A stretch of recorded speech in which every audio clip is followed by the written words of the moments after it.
La cultura egipcia nos resulta familiar, estaba presente en nuestros libros de escuela y luego nos ha acompañado a lo largo de toda la vida, en artículos, en libros, en documentales, en películas, en la publicidad. Da la impresión de que no queda ningún misterio en Egipto. Y no es cierto, podrían llenarse volúmenes enteros con todas las preguntas que hay pendientes de respuesta, sobre todo en lo que se refiere a las primeras dinastías. Las primeras dinastías fueron pródigas en soluciones tecnológicas y científicas que hoy resultan impensables, inaceptables desde un punto de vista arqueológico. La sensación que uno tiene después de analizar esos logros técnicos de aquellas dinastías es que tenían mucho más conocimiento que las dinastías que le siguieron, como si en Egipto hubiera sucedido al contrario que en otras culturas, como si en Egipto hubieran arrancado con unos grandes conocimientos científicos y técnicos y luego los hubieran ido olvidando poco a poco a lo largo de su historia. Vamos a encontrar muchos ejemplos, pero la Gran Pirámide es tal vez el más espectacular de todos ellos, el mejor ejemplo que demuestra cómo en el viejo Egipto se produjo no una evolución, sino una involución. Ahí está, indiferente y hermética, sin desvelar el misterio de su origen y de la técnica que utilizaron quienes la construyeron, tan ajena a nosotros y a lo que le rodea como pudiera serlo una pirámide marciana. 2,5 millones de bloques de piedra, casi 3 millones de metros cúbicos de volumen y 7 millones de toneladas de peso. Una obra colosal e irrepetible. Y ni siquiera sabemos si fue tumba, si fue templo, si fue el compendio del conocimiento acumulado por una cultura desaparecida, o si simplemente fue un monstruoso disparate puesto en pie por una generación de locos geniales. Ya los viajeros de la época clásica manifestaron su asombro ante la magnitud de la obra y la presunta carencia de medios técnicos que tuvieron sus constructores.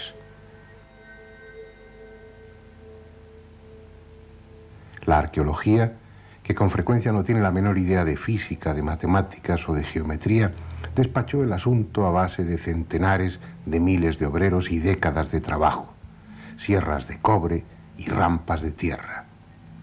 Es una de las explicaciones más estúpidas que puedan darse sobre la técnica de construcción utilizada. Sin embargo, es la que ha prosperado.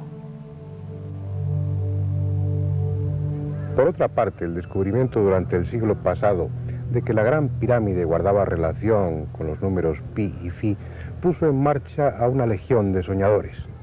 Gentes que buscaban en las medidas de la Gran Pirámide la solución de todos los problemas, ya fuesen humanos o divinos. Una especie de enfermedad que podríamos llamar piramidomanía, que contagió a sesudos varones, que se lanzaron a las más locas especulaciones. Como veremos, a la Gran Pirámide le sobran misterios sin necesidad de formar la realidad.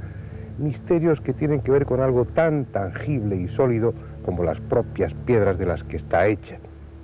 Esos misterios guardan relación también con las medidas, pero medidas tomadas seriamente, rigurosamente, meticulosamente, algo que no se produjo hasta que no apareció en esta tierra un arqueólogo dispuesto a hacerlo concienzudamente. Y me refiero, claro está, a Petrie.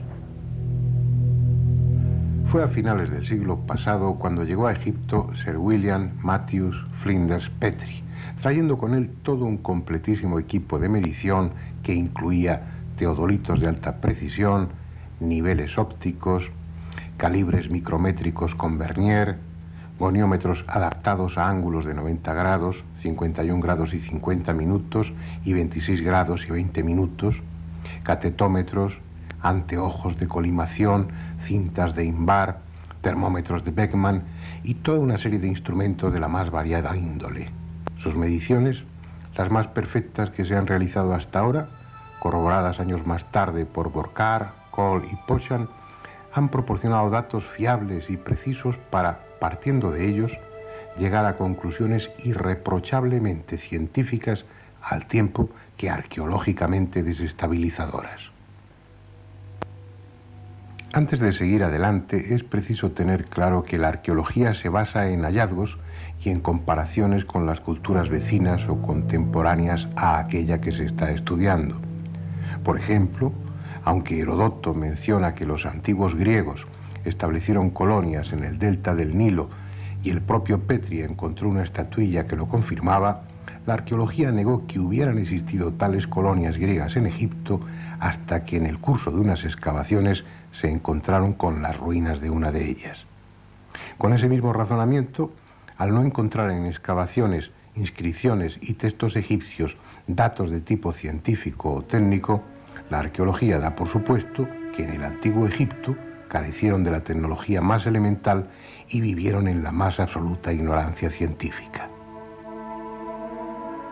Y de acuerdo a los datos con los que cuenta la arqueología no les falta razón. La rueda comenzó a usarse en Egipto en la dinastía XII. La primera mira de observación y la primera plomada aparecieron al final de la dinastía XVIII. Los primeros textos astronómicos aparecieron en sarcófagos de la dinastía XI y además reflejan una astronomía muy elemental.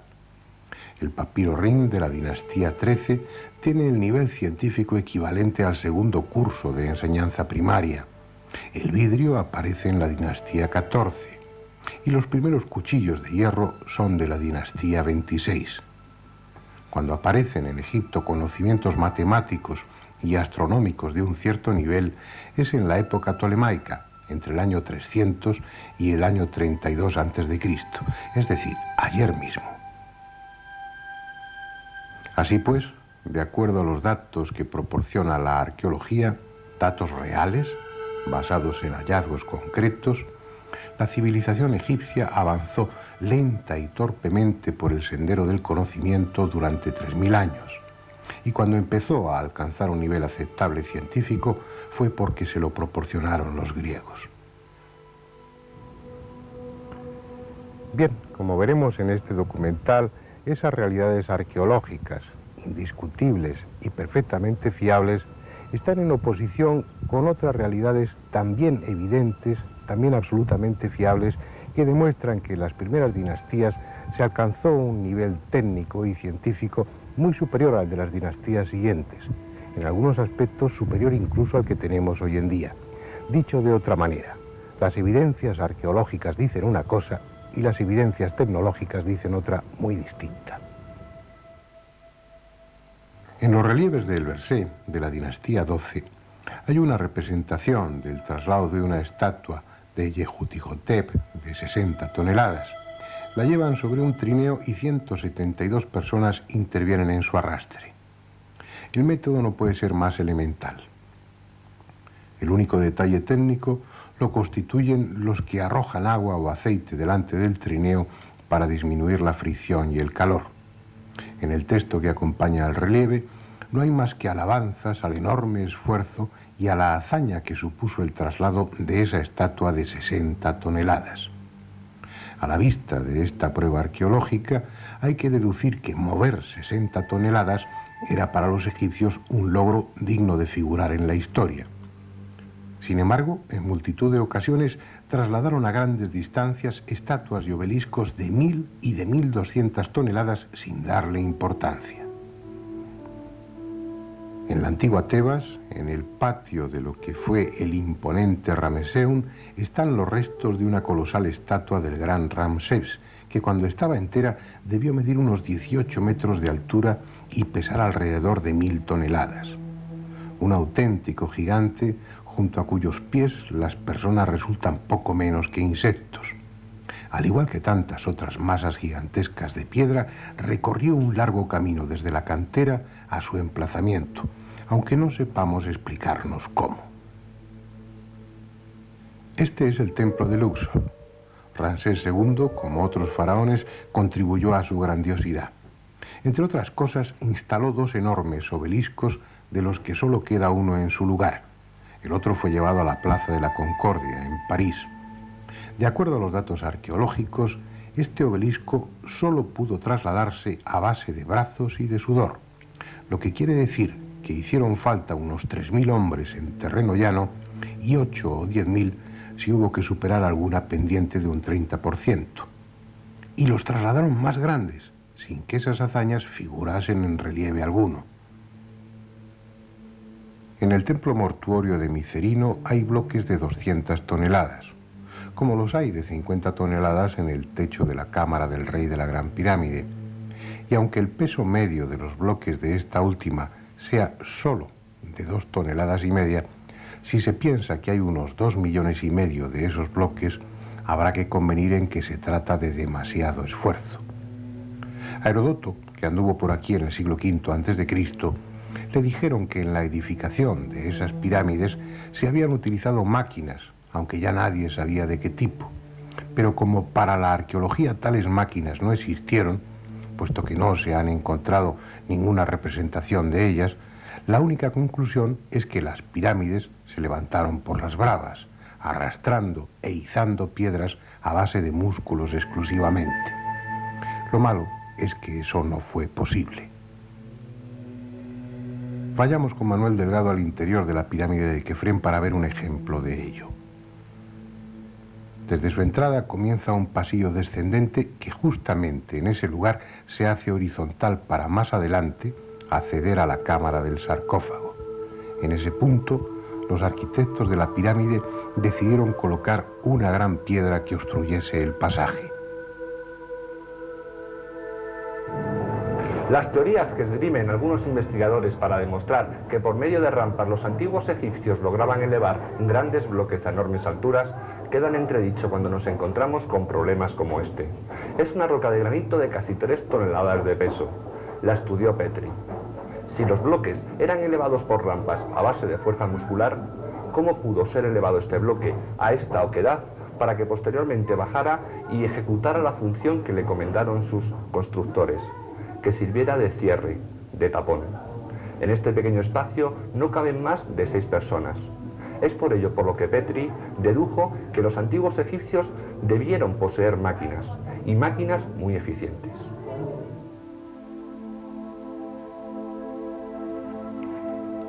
Es probable que en libros o revistas hayan visto ilustraciones como estas.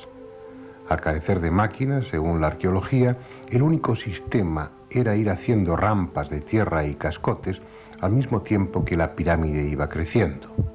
Rampas, cuerdas, rodillos y esfuerzo, mucho esfuerzo. Un arqueólogo tal vez pueda aceptar ese sistema.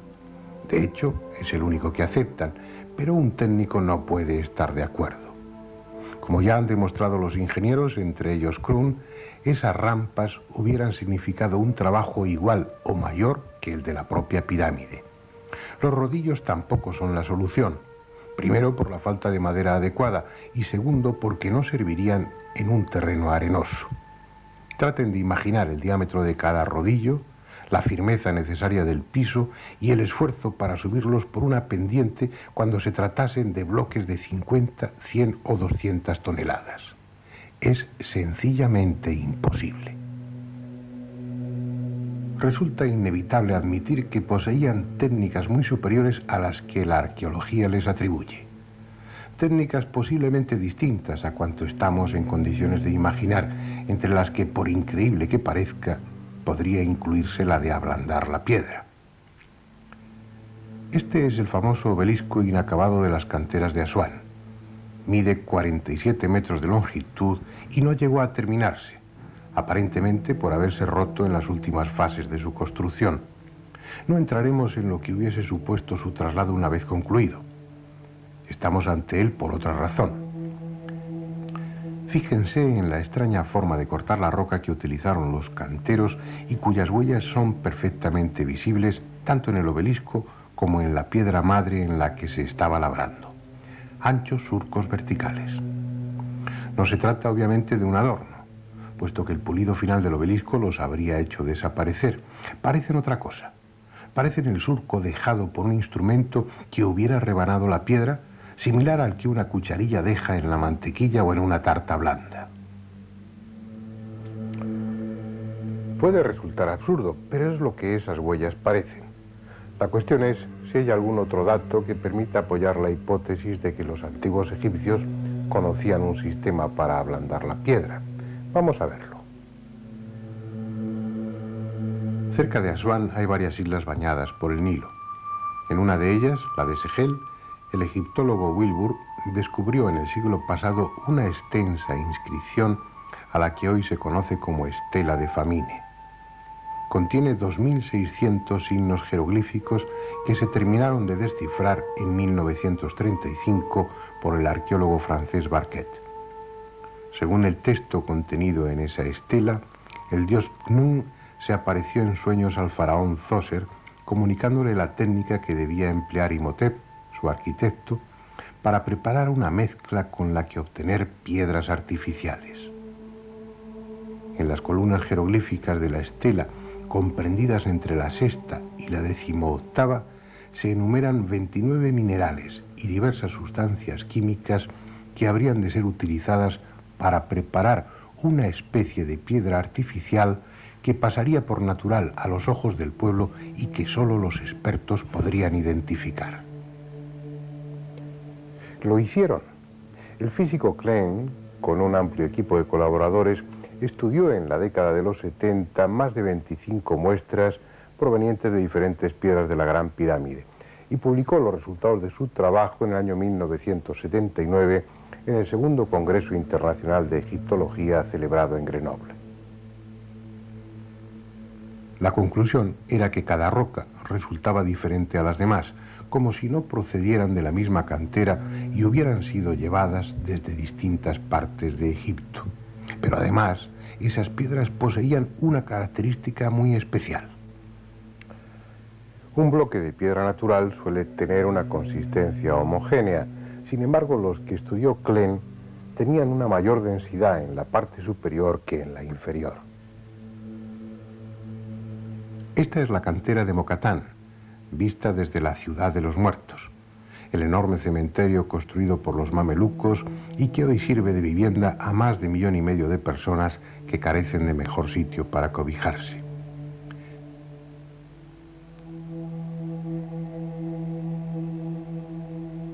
Esta otra es la cantera de Tura, de donde, según la arqueología, procedía la mayor parte de las piedras utilizadas en la construcción de la Gran Pirámide.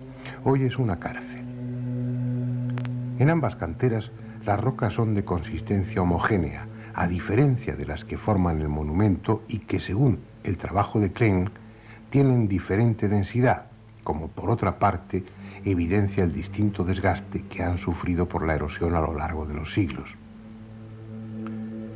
Si lo contenido en la estela de Famine es cierto, como parece confirmar la investigación de Klein, algunos hallazgos insólitos encontrarían plena justificación, como esta curiosa piedra, encontrada por Manuel Delgado en la meseta de Guisa, que pese a su extrema dureza, parece haber sido moldeada y aplastada entre las manos, con la peculiaridad añadida de una impresión circular en cada una de sus caras que sugiere en todos sus detalles la desestabilizadora idea de que fue practicada cuando esa piedra tenía una consistencia blanda, incluida una mayor convexidad en la parte que queda por dentro de la huella circular.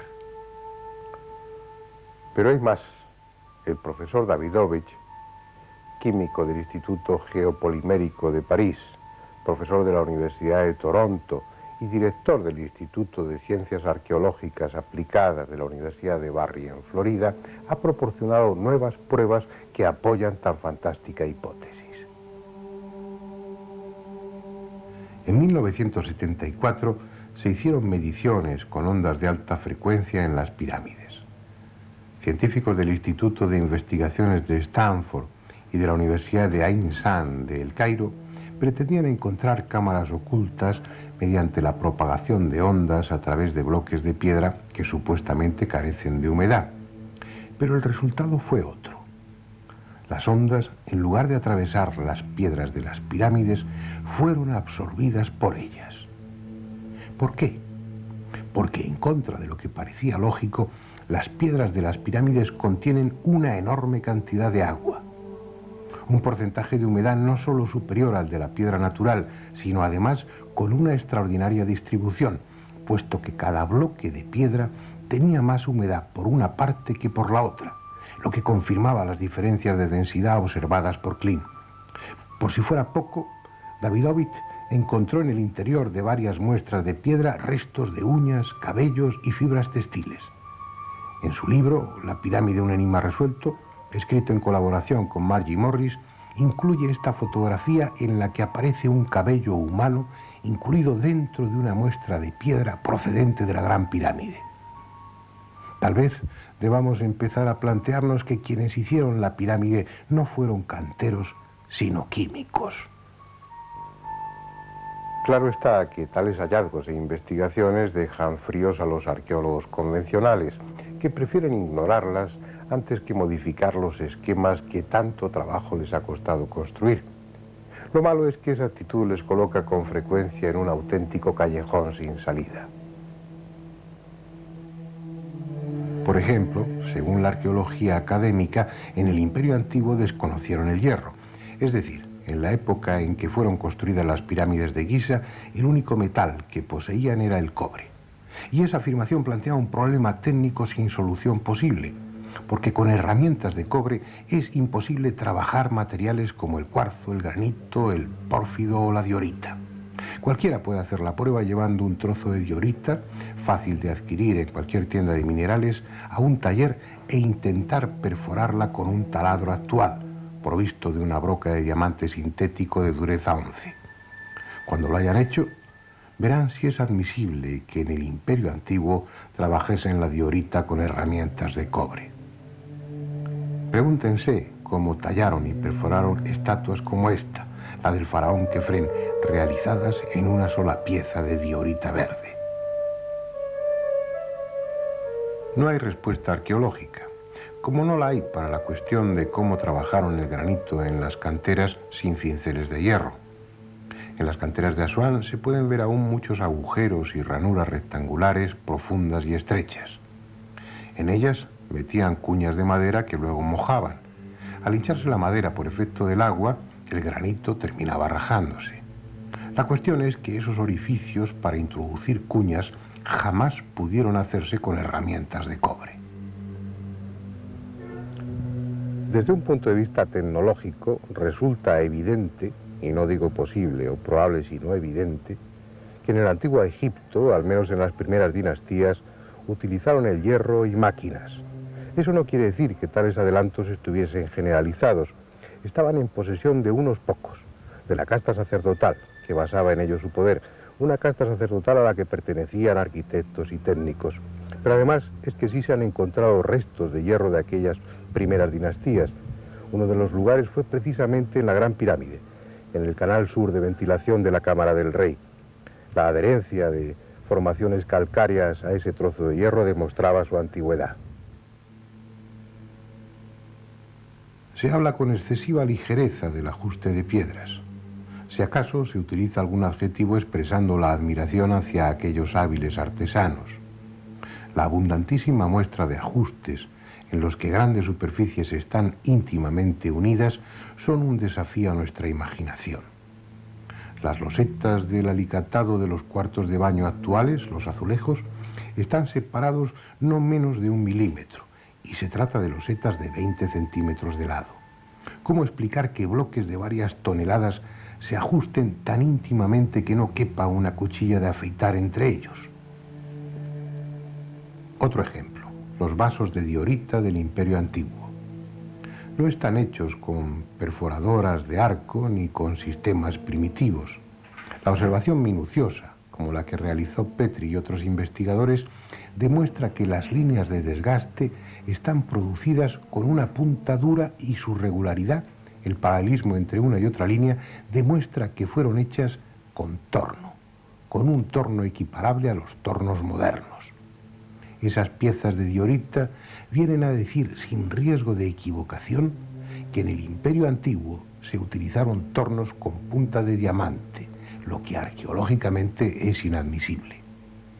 Pero es que el trabajo en diorita lo hacían también sobre superficies esféricas y con la misma perfección, lo que significa que además de tornos de punta fija, usaban tornos con herramienta articulada móvil.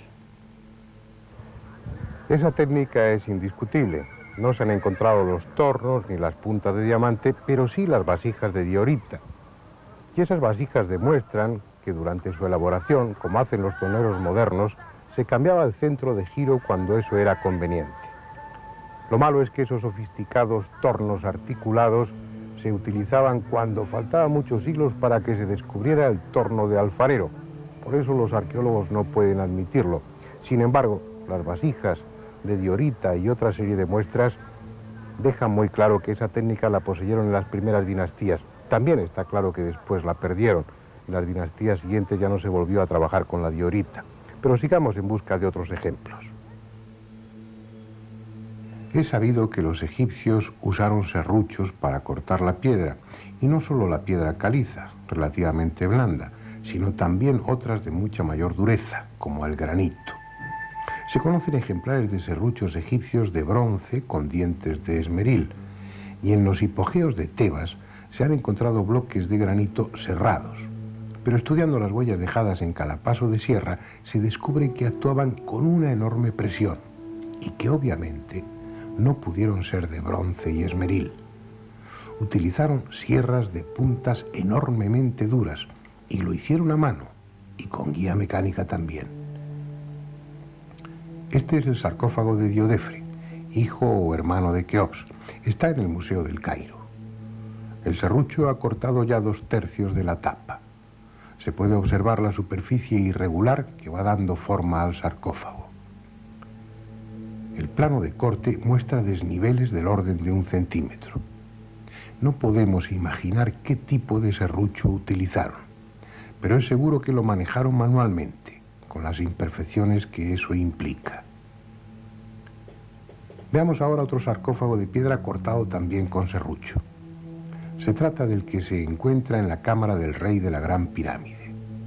Es una obra maestra de serruchado, puesto que, aunque no ha recibido el pulido posterior, puede considerarse una pieza terminada por la regularidad de los cortes, ya que los desniveles de las superficies serradas son del orden de 1 milímetro. Esta es una cantera situada en Cerceda, en la madrileña Sierra del Guadarrama. Utiliza la tecnología más moderna para el corte de piedras. Su máquina más perfecta para serrar piedras de granito cuenta con una hoja circular de 2 metros de diámetro, con numerosos dientes de vidia o carburo de tungsteno. En cada vuelta la hoja desciende 4 centésimas de milímetro, pero no se puede ejercer más presión porque las puntas de la sierra se abrasarían.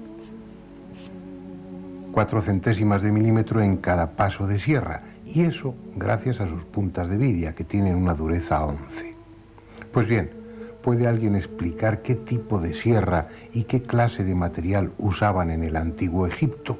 Porque en cada paso de sierra avanzaban casi 2,5 milímetros, 60 veces más que nuestras modernas sierras. No poseemos ningún material natural o artificial que soporte ese tipo de presiones. Y no es algo excepcional en aquella cultura, lo hacían también con taladros cilíndricos. Taladros que dejaban un tarugo central de hasta 15 centímetros de diámetro. En los taladros modernos, el cilindro es de acero con puntas de vidia. La presión a la que trabajan debe regularse cuidadosamente mediante control manométrico. Los taladros con punta de diamante trabajan con una presión de 50 kilogramos y a poca velocidad para no quemarse. Los de punta de vidia solo soportan una presión de 30 kilogramos, pero tienen la ventaja de su mayor velocidad. En uno u otro caso, los taladros modernos avanzan 4 centésimas de milímetro en cada giro. Los trépanos egipcios avanzaban 50 veces más, 2 milímetros en cada giro. De acuerdo con esos datos escrupulosamente rigurosos, aquellas gentes utilizaban taladros que soportaban presiones de 2.000 kilogramos y que tenían puntas 50 veces más duras que el diamante. Y conste que ya sabemos que material de esa dureza no existe ni en este ni en ningún otro planeta del sistema solar, pero están ahí los agujeros producidos por los trépanos y hay que admitirlo así. Es una técnica que después perdieron. Por ejemplo, en la primera dinastía sabían trabajar el pórfido con esa técnica, pero después se les olvidó. Y estamos hablando de hace 5.000 años, según la Escuela de Berlín, o 7.600, según Manetón, con el que están de acuerdo Petri y otros arqueólogos.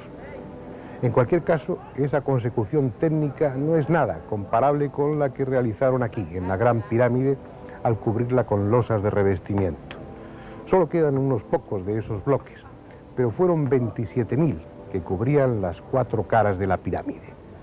Ese recubrimiento, esas 27.000 losas, constituyen la proeza más alta que haya alcanzado jamás el hombre desde un punto de vista técnico. Poseen superficies planas de más de 3 metros cuadrados.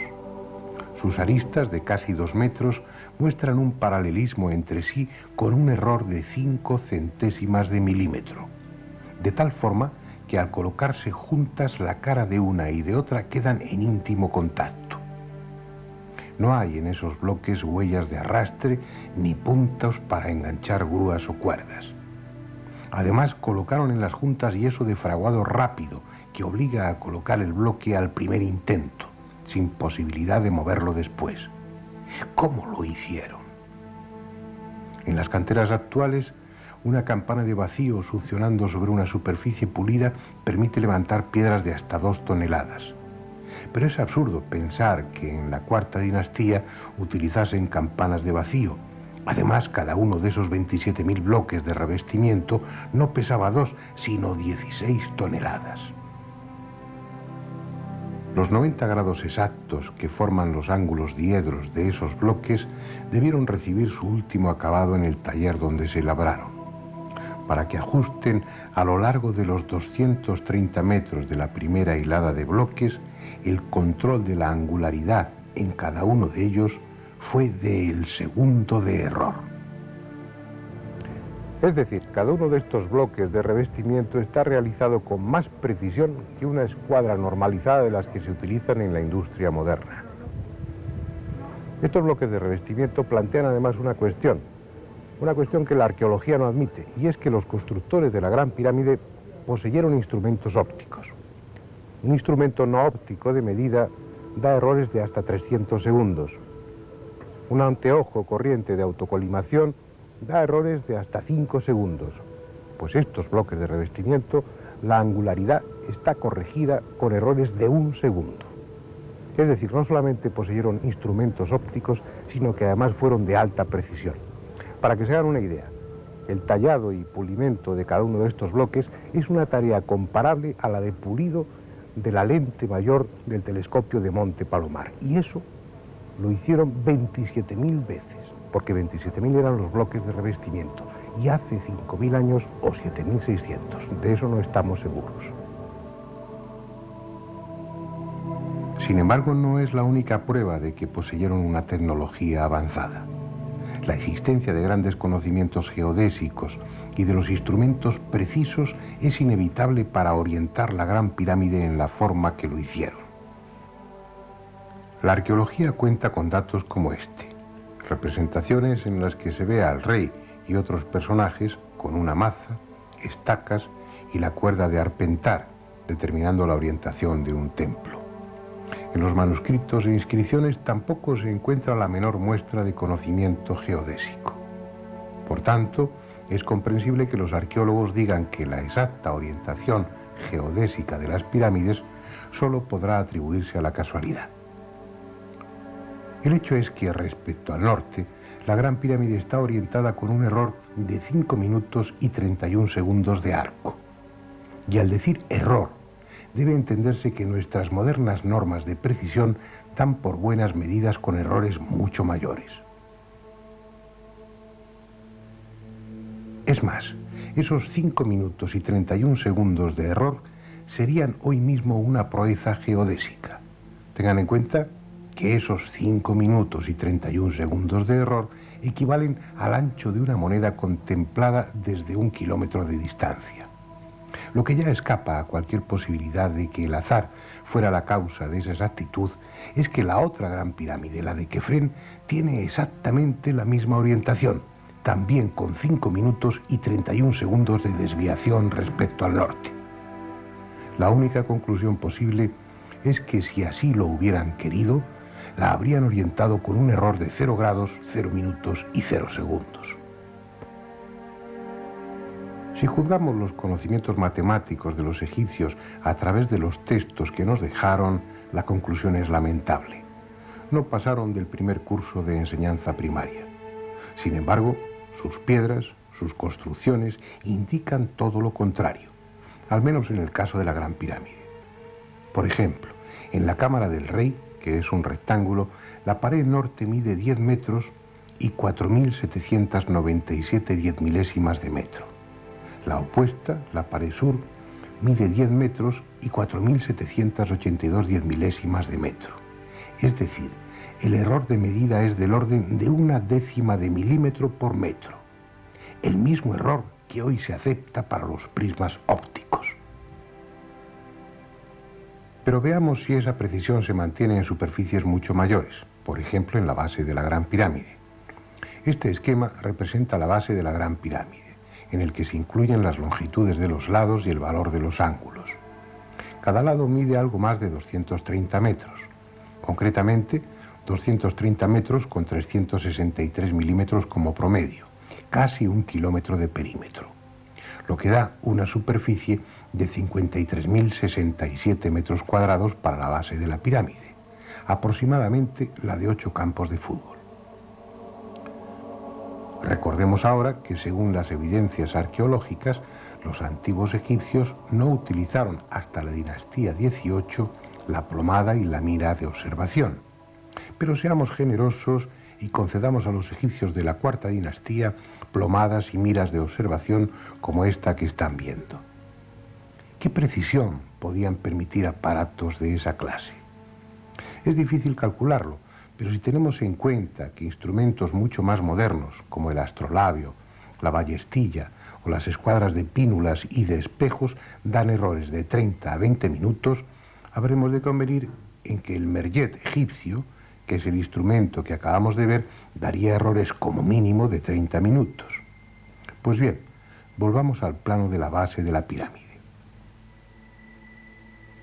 En un cuadrado de más de 53.000 metros cuadrados de superficie, el ángulo noroeste mide 89 grados, 59 minutos, 58 segundos. Es decir, por 2 segundos de error no es un ángulo recto perfecto. ¿Qué significa eso? Significa que es imposible, absolutamente imposible, que los arquitectos de la Gran Pirámide utilizaran el merjet o cualquier sistema no óptico de medida.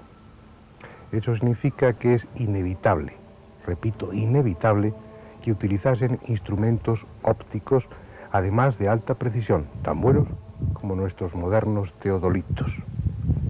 Cualquiera que sostenga que la orientación y las medidas de la Gran Pirámide fueron realizadas a ojo desnudo y con cuerdas, no sabe de lo que está hablando. Otra prueba de la precisión técnica utilizada en la construcción de la Gran Pirámide la encontramos en la horizontalidad de su base, sobre todo si tenemos en cuenta que los constructores dejaron sin labrar la piedra de la meseta en el centro y solo rebajaron el perímetro. Ese mojón de piedra central impidió que las direcciones diagonales se pudieran tener en cuenta en el momento de nivelar. Solo lo pudieron hacer por el perímetro. A pesar de todo, si comparamos dos ángulos opuestos, el noroeste y el sureste, veremos que la diferencia de altura entre uno y otro es de 1,5 centímetros. Esa diferencia de altura representa un error de 4 centésimas de milímetro por metro, lo que concuerda con la rigurosa exactitud presente en todas las medidas a las que nos hemos referido. La única conclusión posible es que el nivel científico y técnico de quienes construyeron la Gran Pirámide era muy superior al de las siguientes dinastías. Este edificio singular responde a un plan único mantenido fielmente desde el primer golpe de pico hasta la colocación de la última losa de revestimiento. No es una afirmación gratuita. En septiembre de 1935 tuvo lugar un descubrimiento que demostraba cómo la Gran Pirámide respondía a un plan definido y único desde que fue trazada sobre el tablero de dibujo.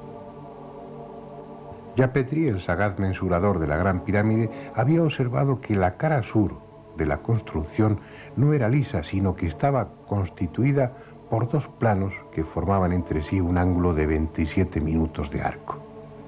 Él lo atribuyó a que por alguna razón técnica la capa de revestimiento del centro de la cara era más gruesa. Sin embargo, se equivocaba. La cara sur tenía esa concavidad por una razón muy concreta que descubrió André Pochant en 1935. La Gran Pirámide estaba construida y orientada de tal modo que señalaba los equinoccios y los solsticios. Al salir el sol, la arista de la derecha daba sombra a la media cara izquierda de la cara sur de la pirámide. La sombra avanza con rapidez hacia la derecha, como si fuera un velo que va descorriéndose, y deja iluminada esa media cara izquierda. Es un fenómeno breve que dura unos 20 segundos. Por eso André Pochant lo bautizó con el nombre de efecto relámpago. Después, durante 4 o 5 minutos, la cara sur de la Gran Pirámide permanece con media cara iluminada y media cara oscura. A la puesta del sol el fenómeno se repite al revés. A simple vista y sin coincidir con la fecha adecuada es difícil observar esa concavidad de la cara de la pirámide, pero cuando existían las losas de revestimiento, pulidas a espejo y pintadas de color rojo, debió ser un espectáculo impresionante. Hoy las piedras son grises, están desnudas y las caras de la pirámide son desiguales y rugosas. Solo la distancia puede permitir la ilusión de que son lisas. Sin embargo, André Pochant consiguió fotografiar ese efecto el 21 de marzo, fecha del equinoccio de 1934, al atardecer. En esta secuencia se ve cómo la parte izquierda de la cara sur termina por quedar en sombra, en tanto que la mitad derecha permanece iluminada. En esta otra fotografía de la misma época, tomada exactamente a las 6 de la tarde desde un avión de la Royal Air Force, puede verse aún más claramente el efecto. En primer término, la pirámide de Kefren, con su pared sur lisa, y en segundo término, la Gran Pirámide, con su cara sur mitad en sombra y mitad iluminada.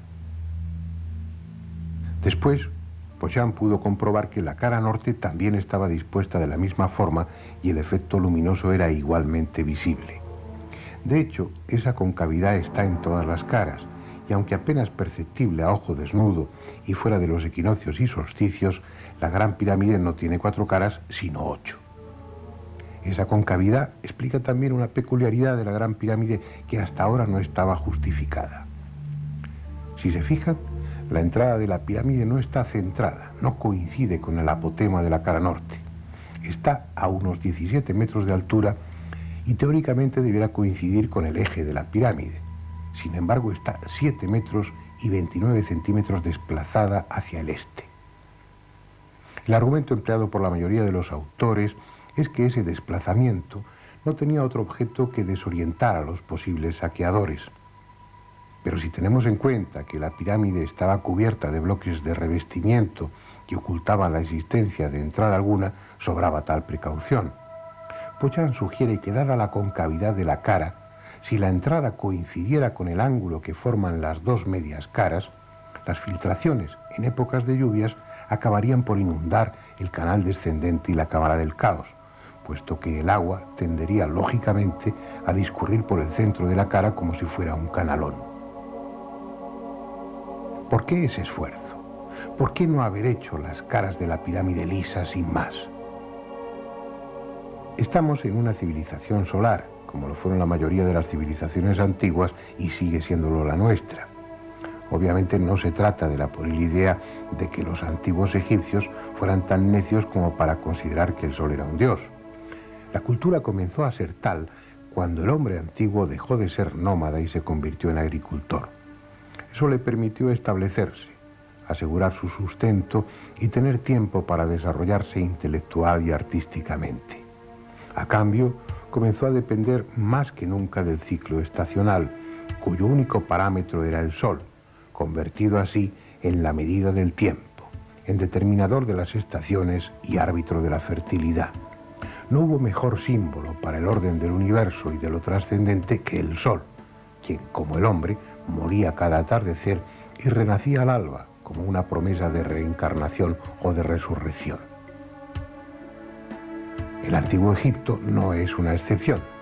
Su empeño por señalar equinoccios y solsticios fue común a todos los pueblos importantes del pasado, que también levantaron monumentos en los que esos días cruciales del año eran registrados con efectos de luz y sombra. Lo que pasa es que nadie lo hizo con semejante grandiosidad y tal alarde de conocimientos.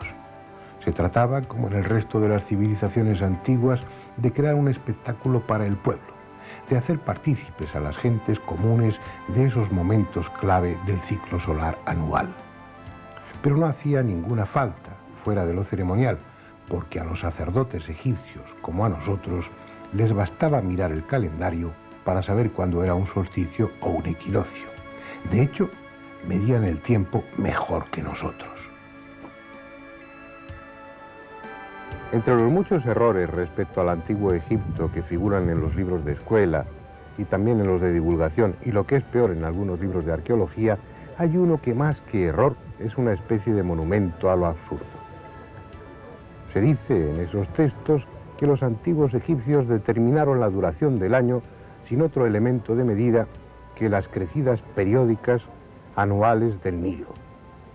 Al querer negarles el conocimiento de la astronomía, se les está dando una antigüedad impensable, porque si los egipcios determinaron que la duración del año es de 365 días y 2425 10 milésimas, como así lo hicieron, si lo consiguieron basándose nada más en las crecidas periódicas del Nilo, para obtener esa media necesitaron millones de años de observación, lo cual es impensable.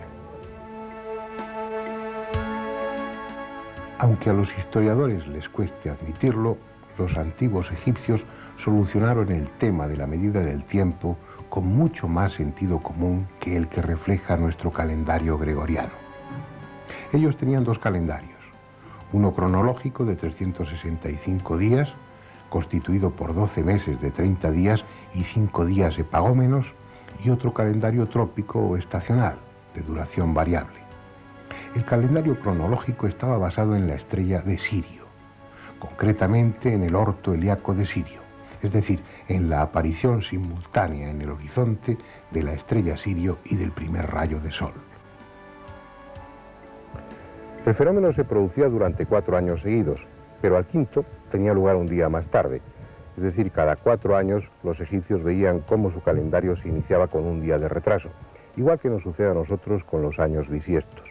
Para que el orto helíaco de Sirio volviera a coincidir con el primer día del año, es preciso que pasaran 1460 años. Ese periodo tenía una gran importancia para la cronología egipcia. Era un ciclo completo, un periodo sótico. Y con él además se plantea una cuestión muy interesante. Según la arqueología convencional, la historia de Egipto, es decir, la primera dinastía, no se remonta más allá del año 2780 a.C. Algunos admiten que puede ser más antigua, hasta el año 4242 a.C. Pero si para ellos el ciclo zodiaco de 1460 años era cronológicamente fundamental ya desde las primeras dinastías, ¿cuánto tiempo de observación fue preciso para que los astrónomos egipcios se dieran cuenta de la duración exacta de ese ciclo?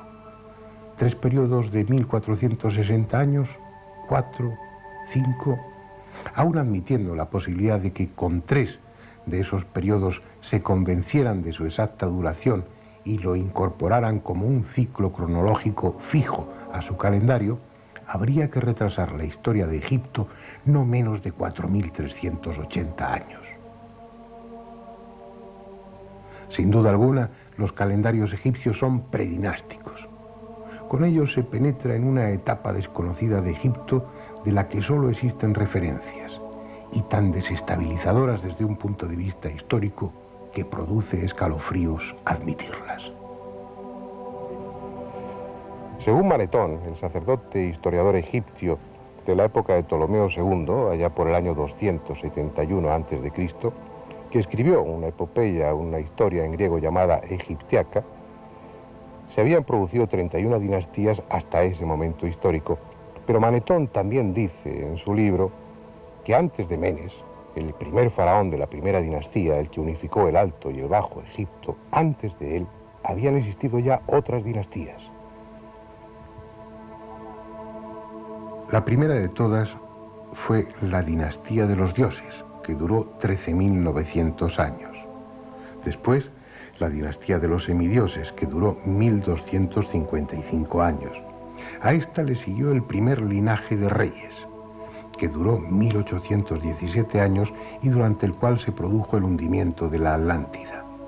Luego hubo otros 30 reyes que gobernaron Egipto durante 1.790 años. A estos le siguieron los 10 reyes de Tis, que reinaron a lo largo de 350 años. Y por último, una extraña dinastía, a la que Manetón denomina los espíritus de la muerte y que reinó durante 5.813 años.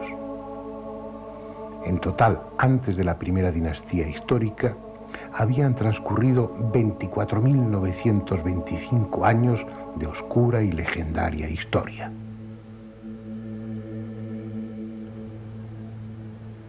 Si a eso añadimos los 5.619 años que según Manetón habían transcurrido desde Menes, el primer faraón de la primera dinastía, hasta el nacimiento de nuestra era, resulta que antes de Cristo ya habían transcurrido 30.544 años de historia egipcia.